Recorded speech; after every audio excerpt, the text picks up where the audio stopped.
Oui, oui, avant, oui, bien sûr, il y a eu Spiders, bien sûr, il y a eu Spiders, le groupe avec lequel,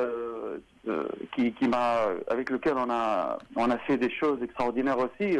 Notre quartet, tu étais notre pianiste, moi, à cette époque, on était tout jeunes, on était pas très expérimentés, Oui. mais on avait surtout l'envie de faire beaucoup de musique. Et ça, c'est tout ce qui m'a déterminé en fait dans ma carrière, puisque depuis l'âge de 13 ans, j'ai commencé à jouer de la batterie, de la basse, et puis de la guitare aussi, et puis j'ai terminé avec la guitare, donc je me suis arrêté et focusé sur la guitare, mais j'aime tous les instruments en fait. Si je pouvais faire d'autres instruments comme le sax, le piano, si j'avais assez de temps, mais c'est compliqué tout ça, parce que... La composition vous prend déjà beaucoup de temps.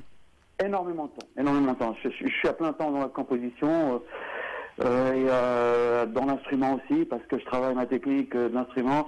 Si tu loupes ton instrument pendant une semaine, il va te pénaliser. Et c'est ce que je dis à tous les musiciens, en fait. Ah, une semaine, même une petite semaine. Alors... Ouais, j'exagère un peu, mais c'est ça, en fait. C'est ça. Un mois, si tu joues pas un mois, si tu laisses tomber ton instrument un mois, il va te pénaliser. Il faut dire que Adl, pour ceux qui ont plus de, enfin, qui ont un certain âge, connaissent Adl en tant qu'un excellent batteur, et je crois que c'est, il y a un côté aussi génétique, parce que bon, je sais qu'Adl, je ne sais pas si je vais tutoyer ou vous voyez, là ça me... Je suis un peu gêné parce que... Voilà, c'est ça. Donc, les règles déontologiques font que vous êtes mon invité, je dois vous voyez, mais comme déjà on est des amis, je ne peux pas faire un peu le... Enfin, je vais faire l'impasse sur ça en fin de compte, voilà. Et donc là, je sais que tu ne souhaites pas généralement dire, mais là, je suis obligé, plus ou moins, d'indiquer que Adl Jouini est le fils de Baba Hedi Jouini, cet immense artiste. Hein. C'est plus important à dire, en fait. Voilà, c'est important. C'est assez important. Et je me rappelle, là en anecdote, Adl, je ne sais pas si tu t'en souviens, Najib Khattab, Allah yarhamou, dans son émission, nous étions avec notre ami Manver Dimessi, et on allait passer dans sa fameuse émission Là où ça martom, et je rappelle que vous lui avez demandé de ne pas dire que vous êtes le fils de Hedi Jouini. C'est vrai. Vous vous rappelez de ça? Oui, pour la simple raison que j'étais un garçon très timide, en fait. À cette époque-là, je voulais pas qu'on sache que papa, parce que papa ne voulait pas que je fasse de la musique professionnellement. Et là, c'était mes tout débuts, c'est-à-dire... Effectivement. C'était mes tout débuts, je me cachais un petit peu, en fait. Mais il n'était pas... Et vous étiez derrière la batterie en ce temps-là? Exactement. Moi, j'étais destiné à devenir batteur, mais tu sais, comme on contrôle pas tout dans la vie, c'est-à-dire...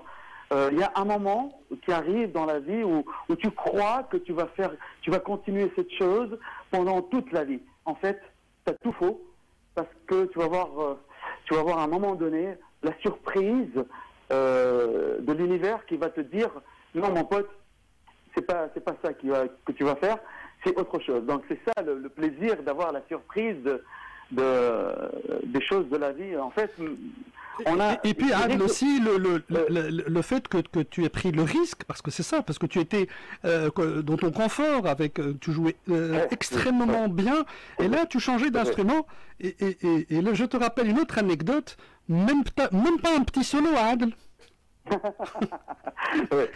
Je me rappellerai toujours de ça, bien sûr, parce que les débuts à la guitare.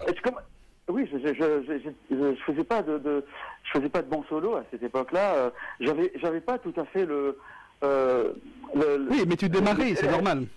Oui, je démarrais à la guitare en fait dans les années 80. C'est ça. J'avais pas l'éducation aboutie en fait pour faire des impros et tout ça, mais c'était après vraiment un challenge. Je me suis donné vraiment un diktat pour travailler mon instrument, m'éduquer en fait. Très rapidement d'ailleurs.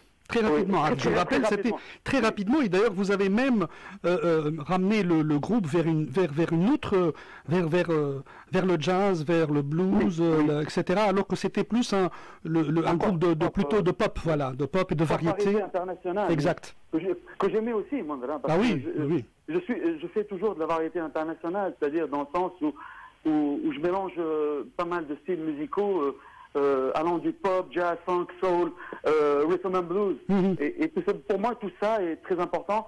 Et même le classique, parce que dans ma musique, il y a aussi le fingerstyle, de guitare. Et en fait, voilà, tout est important, en fait. Tout est important musicalement. Moi, j'ai découvert ça, bien sûr, avec le temps, parce qu'on s'éduque, on va s'éduquer, et puis on va comprendre que la musique ne s'arrête pas seulement à de la variété, tout simplement, entre guillemets, tu vois, mais c'est beaucoup plus large, c'est-à-dire qu'il y a beaucoup plus, on devrait être plus inspiré dans d'autres styles, la musique brésilienne aussi m'a beaucoup impacté, parce que il faut que je parle un petit peu de la musique brésilienne, Antonio Carlos Jobim, ça c'est... Stan Getz qui a été aussi impacté à l'époque de João Gilberto, Astrud, bien sûr, et puis d'autres musiciens extraordinaires qui m'ont beaucoup impacté, comme Ivan Lins, Javan, que j'ai écouté leur musique. Et je les ai découverts. C'est une musique qui est vraiment extraordinaire, assez compliquée, Adlin, pas facile à jouer, très souvent. C'est vachement compliqué parce qu'elle est imprégnée de jazz. C'est-à-dire elle vient d'une culture vachement imprégnée, vachement engloutie dans la culture du jazz. Et c'est ça la beauté, en fait, parce que je reviens toujours à la même initiation que j'ai eue depuis que j'ai fréquenté Fawzi Chkili à Tunis, et j'ai intégré son groupe en tant qu'un élément additionnel, bien sûr. J'étais l'élément additionnel dans le groupe de Fawzi avec Allah yarhamou Skander Al-Almi, à la batterie, qui est décédé il y a 2 ans à peu près, vraiment avec une grande douleur. J'ai appris ça. Et puis Sabr Labidi, que je n'oublie pas, qui était le bassiste aussi. Le bassiste qui était dans le groupe de Karawan avec Fawzi Chkili. Et j'oublierai pas cette époque, parce que c'est une époque qui aussi m'a porté beaucoup de fruits dans le sens où j'étais avec des musiciens extraordinaires. Et on pensait pas, moi personnellement, je pensais pas à l'argent, je pensais à la musique, à faire de la bonne musique avec de bons amis, quoi. C'était le motto good music equals good friends. Et c'était ça, pour moi, et ça continue à l'être, même aujourd'hui. Oui. C'est-à-dire qu'en fait, c'est un choix, Adel, c'est une vocation, c'est un choix, c'est là où vous vous retrouvez. Il sera peut-être difficile pour vous de faire autre chose. J'arriverai pas à faire. J'ai pensé plusieurs reprises dans ma vie de faire en parallèle un métier comme tout le monde, honorable. J'ai eu cette difficulté, en fait, parce que quand on fait un métier, moi, il faut dire la vérité, ce métier va te bouffer tout ton temps, toute ta journée. Tu es obligé de travailler de 9 à 5. Et quand on travaille de 9 à 5, il reste plus beaucoup de temps pour faire de la musique. Et la musique, c'est quelque chose que moi j'ai toujours considéré comme quelque chose à part entière, c'est-à-dire... Qui demande beaucoup de disponibilité. Énormément de disponibilité, énormément d'implication, c'est-à-dire tu dois t'impliquer, c'est-à-dire tu dois t'engager. Il y a un engagement. Et si on ne s'engage pas ou on s'engage à moitié, ça va être du moitié, en fait. Tu seras musicien à moitié. C'est ça. Bon, alors ça, on trouvera des musiciens du dimanche. C'est sympa, hein, mais c'est pas suffisant. On restera juste amateur, pas pro. C'est-à-dire, pour être pro, ça demande beaucoup d'efforts et beaucoup de temps à mettre d'investissement. C'est-à-dire d'investissement d'argent, de temps et aussi de passion. Il faut beaucoup de passion et ça implique beaucoup de facteurs, c'est-à-dire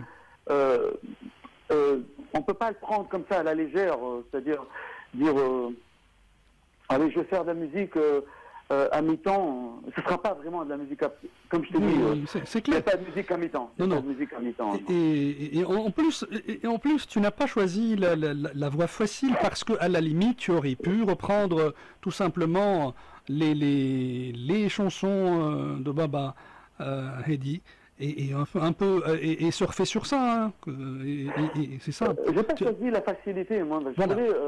Voilà, sincèrement. Même si tu as repris tu les as repris à ta manière, avec une couleur, avec une sensualité, avec une manière de traiter donc ces titres, comment dirais-je, historiques de Baba Hedi. Et là, tu as mis ton grain de sel, hein, vraiment là, c'est. تحت الاسم الفليل تحت الاسم الفليل يتفيناري tous ces je les ai repris parce que c'est pas seulement pour dire voilà je reprends l'œuvre de papa en fait. Allô? Oui, on vous écoute. Je pensais que c'était coupé parce que il y a eu un excusez-moi, donc je suis désolé. Donc je les ai pas repris seulement pour dire que je fais un cover de Hedi Jouini. C'est pas du tout mon esprit. Je reprends les œuvres de papa parce que, en fait, je les ai découverts un peu tardivement donc lorsque les titres sortaient, tu ne suivais pas disons la production de papa, de Baba Hedi Jouini? Non, j'ai commencé, je peux te dire exactement quand j'ai commencé à m'y mettre, c'était vers la fin des années 80, c'est à partir de 87, 88. Oui, mais déjà il était... Oui, bien sûr. Oui. Mais c'est-à-dire que j'aurais pu commencer en 75, quand j'avais 8 ans, 9 ans. C'est comme tous les enfants quoi, qui découvrent leur papa. Bon, moi j'ai découvert autrement papa, c'est-à-dire j'avais d'autres relations avec papa. Papa m'emmenait avec lui le matin pour m'accompagner à l'école Scipion l'Africain, qui était juste à côté de l'EVA. l'RTCI qui n'existe plus aujourd'hui, bien sûr. C'était une école française. Et donc, le matin, il descendait l'hiver pour prendre le petit-déj avec lui, le café crème que j'oublierai jamais, avec le croissant, tout ça. Et bien sûr, après l'école, je venais au Studio 8. Donc, j'oublierai pas cette belle époque. Alors, le fameux Studio 8. Le Studio 8, je le connais très très bien. Je connais tous les musiciens, les grands musiciens qui étaient... فرقة الإذاعة, bien sûr. Oui. Vraiment, je me baladais, j'étais encore un gamin et j'étais pas dans la conscience totale parce que j'étais encore gamin. Je savais pas très très bien la valeur des choses qui se passaient autour de moi, mais j'étais dans un cocon en fait qui était tellement riche, qui était tellement... Et donc, inconsciemment, hein, bien sûr, je parle d'un temps que les moins de 20 ans ne peuvent pas connaître. Tout à fait.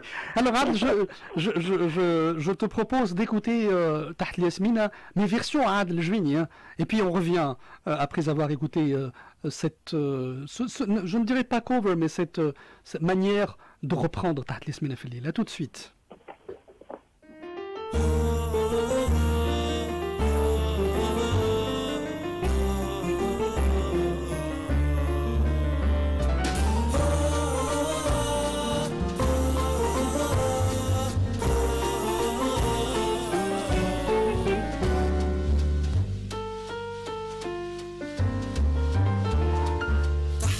ياسمينة في الليل نسمة والورد محاذيني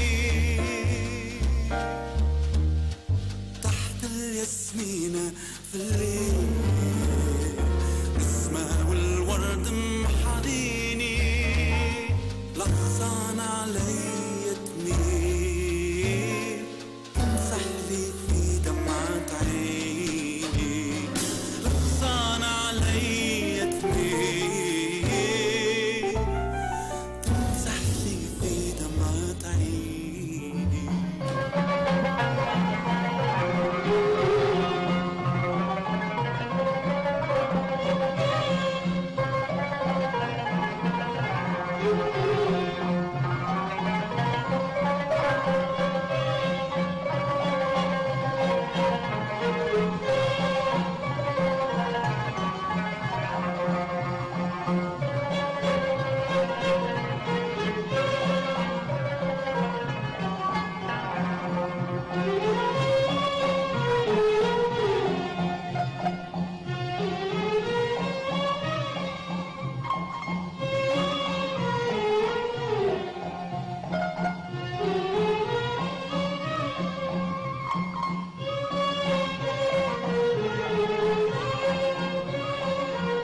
تحت الياسمينة في الليل النسمة والورد محاذيني تحت الياسمينة في الليل النسمة والورد محاذيني نغصان عليا تميل تمسح لي في دمعة عيني نغصان عليا تميل تمسح لي في دمعة عيني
نغصان عليا تميل تمسح لي في دمعة عيني نغصان عليا تميل تمسح لي في دمعة عيني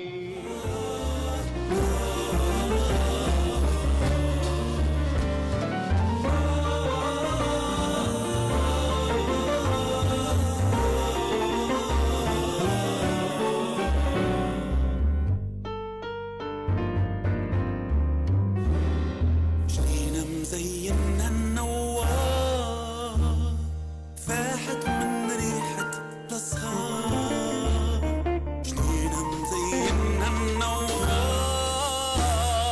فاحت من ريحة الأصهار فكرتك شعلت النار عملت له ليبة تكفيني فكرتك شعلت النار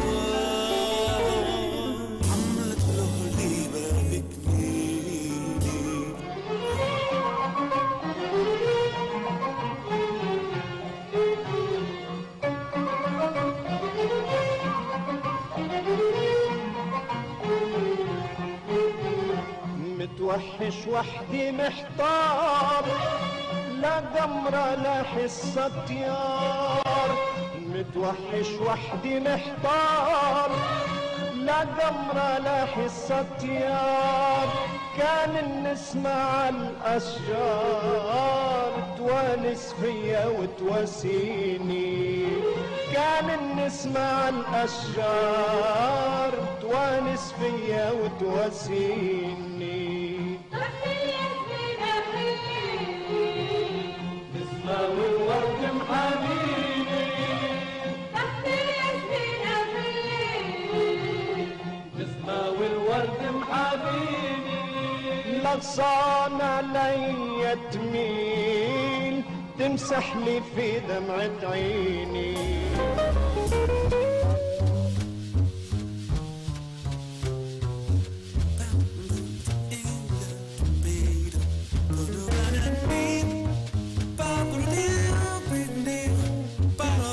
we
Oui, des applaudissements mérités. Ben, on doit ce mix à notre ami technicien Faisal. Et merci Faisal pour ce beau cadeau. Écoute, père et fils réunis à Adl, c'est un très joli cadeau de Faisal.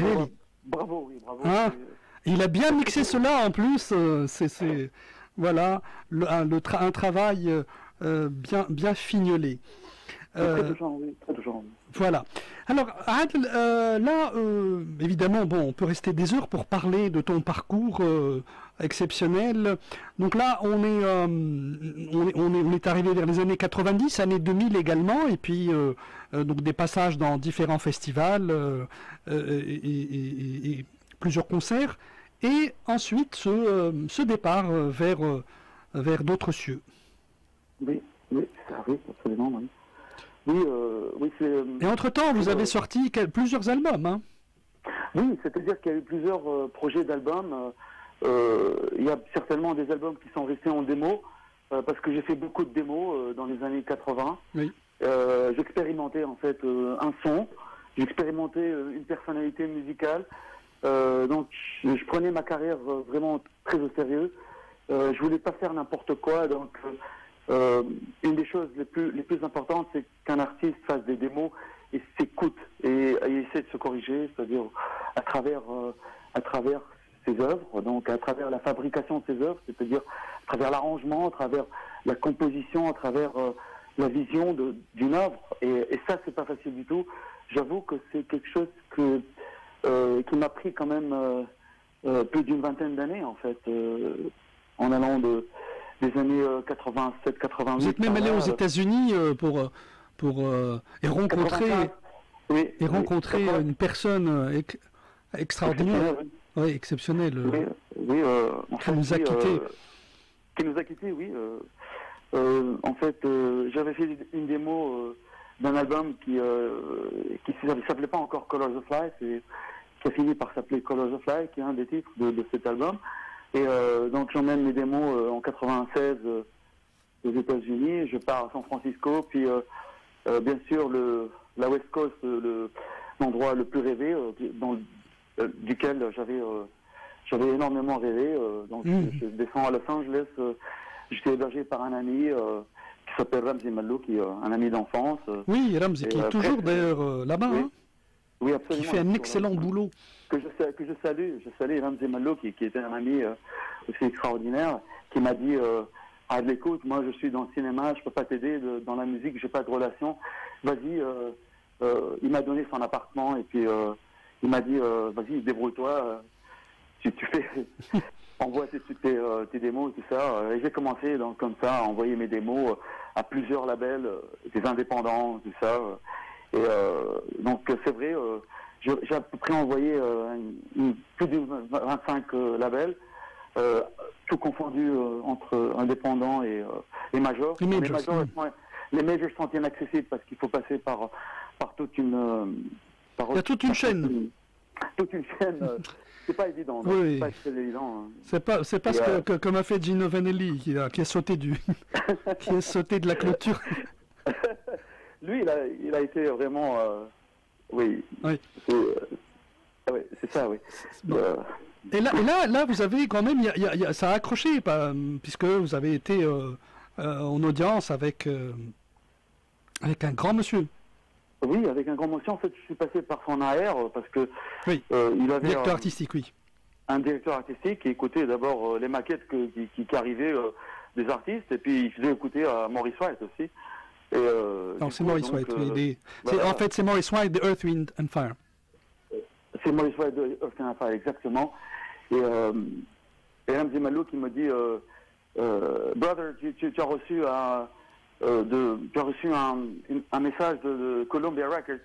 Lui, il pensait que c'était Columbia Records, mais c'était en fait Kalimba Records. C'est Kalimba, oui. Kalimba, celle de Maurice White. Oui, c'était le label indépendant. Oui. Et je crois qu'ils étaient aussi ils étaient aussi avec Columbia CBS, je crois. Oui, certainement, oui. C'est le label qui les distribuait. Mais eux, ils avaient en fait un label indépendant d'autoproduction. Oui, pour être assez indépendant musicalement et artistiquement, c'est ça. Là. Exactement, parce qu'ils étaient assez indépendants artistiquement et ils voulaient faire collaborer toute une pléiade de musiciens, en fait, pour construire leur œuvre, leur potentiel musical, en fait. Et je crois que ce monsieur-là avait vraiment un esprit extraordinaire parce qu'il était vraiment fédérateur dans sa mentalité et tout ça. Et il prenait le meilleur de tous les musiciens. C'est-à-dire, ce qui est fantastique, ce qui est grand, c'est-à-dire qu'il prenait la crème de ce que créaient les musiciens. Et c'est ce qui faisait la beauté de ce groupe idéal qui était Earth and Fire, qui était un groupe mystique. Hein. Ils avaient beaucoup de philosophie mystique et tout ça pour construire tout ça, parce que il y avait de grands artistes qui collaboraient avec ce groupe-là. Et donc ils avaient écouté les premières maquettes. J'avais envoyé 5 titres de cet album. Oui. Et Earl Powell, le AR, en fait, le représentatif de Maurice White m'a dit que Maurice White a écouté les titres et il aime beaucoup. Il aime vraiment tes titres. Et est-ce que tu aurais, pour un album, est-ce que tu aurais d'autres titres? J'ai dit, j'ai d'autres titres. Bon, j'étais en train de terminer, en fait, d'autres titres vocaux, en fait, parce que j'étais dans l'album vocal. Et j'avais aussi des titres instrumentaux. Donc à cette époque, j'avais aussi 5 titres instrumentaux de jazz fusion. En fait, je fais de la jazz fusion et je continue à faire de jazz fusion un peu différemment aujourd'hui. J'avais envoyé un DAT aussi avec d'autres titres. Du coup, donc, les choses n'ont pas tellement abouti avec Kalimba Records parce que j'étais retourné à Tunis. Oui, il fallait rester sur place pour faire le suivi, etc. C'était pas évident, oui. Non, c'était pas évident du tout, oui. Et... Donc, voilà, c'est un destin aussi. Il faut dire que le destin n'était pas au rendez-vous, peut-être à ce moment-là. Oui, mais quelques années après, tu reviens un peu à ce... Hein, oui, juste donc, 2 ans en après, Amérique. oui, je reviens des États-Unis et puis j'ai eu la proposition de faire une coprod à Paris, donc avec mon frère Naufel. Naufel qu'on salue également. Oui, bien sûr qu'on salue Naufel. Et que il aimait beaucoup les titres et tout ça, donc il m'a dit on va coproduire cet album. C'est un excellent album qui malheureusement n'a pas été très bien diffusé. C'est vrai que les radios tunisiennes n'ont pas été tout à fait. Oui, non, pas tout à fait au rendez-vous avec le rendez-vous. Oui. J'avais donné l'album à certains DJ, dont je nommerai pas le nom. Oui, bien sûr, s'il vous plaît. Je nommerai pas le nom et ils n'ont jamais programmé cet album. Mais d'autres qui ont programmé, donc Donia Cheuch a programmé l'album. Il faut que je cite aussi les gens qui ont programmé l'album, comme Donia Cheuch. Oui, notre collègue de Donia. Que je salue en passant, qui est une formidable dame de RTCI qui a fait un long parcours très honorable et de grande qualité. Qui était même la directrice il y a quelques années de RTCI. Oui, certainement, oui, absolument. Elle le méritait. Mais je pense que oui, elle encourageait tout ce qui était tunisien et qui était de qualité de toute façon. Et c'était un travail de qualité. Alors Adl, le temps passe très vite. Écoute, il nous reste à peu près une dizaine de minutes, mais on n'est pas encore arrivé à parler de votre nouvel album. Et c'est un peu l'objectif de ce contact. Alors, parlez-nous de ce Chasing the Light là. Apparemment, il n'y a pas beaucoup de lumière au Canada. Vous êtes en train de... Parce qu'en Tunisie, nous avons une lumière extraordinaire et je crois que tu es d'accord avec moi. Absolument, la lumière de la Tunisie est toujours dans le cœur et dans mon esprit. Et c'est ce qui fait que il y a ces fréquences électriques qui me motivent et tout ça, parce que j'ai toujours cette appartenance au pays. Et j'ai fait ma plus grande carrière, en fait, je dirais, en Tunisie. Bon, bien sûr, je la poursuis au Canada, maintenant, aujourd'hui, en Nord-Amérique aussi. Je suis pas limité au Canada, bien sûr. Je suis au Canada, je suis au Canada, mais je me conçois comme un artiste international aujourd'hui. J'ai envie d'être un artiste international. Et d'ailleurs, vous avez eu le privilège, Adl, d'être programmé par des radio shows. C'est magnifique. J'ai envie qu'on en parle un petit peu au monde de TV. Oui, mais écoute, est-ce que tu ne veux pas que quand même, parce que on met un peu de musique avec ta musique, et il y a un premier titre, et on revient tout de suite après. Commençons par le Burst in Bubbles. Yes, ok, Burst in Bubbles, ok. À tout de suite.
Merci.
Applause. Et puis pour le titre extrait du dernier album d'Adl Jouini, l'album s'intitule Chasing the Light et ce morceau s'intitule Burst in Bubbles. Alors Adl, il nous reste 3 minutes à peu près pour conclure. Qu'est-ce que vous pouvez nous dire de cet album? Comment il a été concocté? Combien y a-t-il de titres? Il y a 10 titres en fait sur cet album. Et voilà, des titres assez différents les uns des autres. Il y a du jazz funk, il y a du fingerstyle, comme un titre que je t'avais suggéré légèrement de Flying. D'ailleurs, ces titres-là ont été. J'aime à noter que. Alors nous allons écouter Flying tout juste après les informations de 18h, Adl, parce qu'il ne restera pas le temps de le diffuser tout de suite. D'accord. Mais Flying, c'est quelque chose de vraiment assez épatant, parce qu'apparemment, tu fais la batterie avec la voix, c'est ça? Avec la bouche, oui, parce que j'ai toujours joué, j'ai fait des pré-maquettes toujours avec la bouche, tout ça. Donc je me suis dit, je vais faire quelque chose de différent, je ne vais pas programmer de drums, je vais pas programmer de... Il y a juste une basse, une double bass, une double bass. Et tous les grooves sont faits avec la bouche, c'est-à-dire tous les shakers, tous les hats, et par exemple... Alors c'est un peu du chinois par rapport à nos auditeurs, Adl, mais en tout cas, de manière peut-être plus simple, c'est-à-dire qu'en fait, tu fais ça avec la voix, voilà, quasiment. Oui, voilà. C'est absolument ça, oui. C'est pratiquement avec la voix. Bon, bien sûr, il y a les guitares acoustiques. Il y a les guitares, il y a les différentes layers de guitare, donc différentes tracks de guitare. Il y a les guitares qui font les mélodies, des guitares qui font l'harmonie, et des guitares qui font les riffs et les arrangements de guitare, c'est-à-dire tous les gimmicks, tous les riffs. C'est vraiment du travail. C'est beaucoup de travail. C'est beaucoup de travail. C'est assez copieux, Juste, je voulais juste dire un truc. Oui, pour conclure, Adl, oui. Je suis ravi que vraiment que des smooth jazz grooves playlists en UK, comme celle de Richard Edwards, de David M. Snatchfold, SJAS Radio, Funkomania Smooth Jazz aussi Spain, Jeff Moses 2, WJMX Boston Jazz, ont programmé cet album-là. Et ça, c'est vraiment génial. Oui, parce que c'est pas évident de pouvoir vraiment être présent. Pas du tout, parce que là tu es dans l'international et puis il y a des trucs fantastiques aussi qui se passent, un son qui est vraiment top notch, tu vois. Oui. Et tu dois faire l'équilibre avec tout ça. Donc et ça c'est pas, moi je tendais vers ça déjà depuis très longtemps, à essayer de me niveler au niveau et la qualité paye toujours en fin de compte. Voilà. Et donc Hamdoullah. Voilà. Un autre truc que je voulais dire, moi, rapidement, Adl. 30 secondes. Alors, à mon retour à Montréal, je suis invité par un musicien, un batteur qui s'appelle Jeffrey Boyer, qui a un combo de 4 musiciens. Oui. Il m'a envoyé une invitation pour rejoindre leur groupe. C'est magnifique. Écouter dans son studio leur projet expérimental.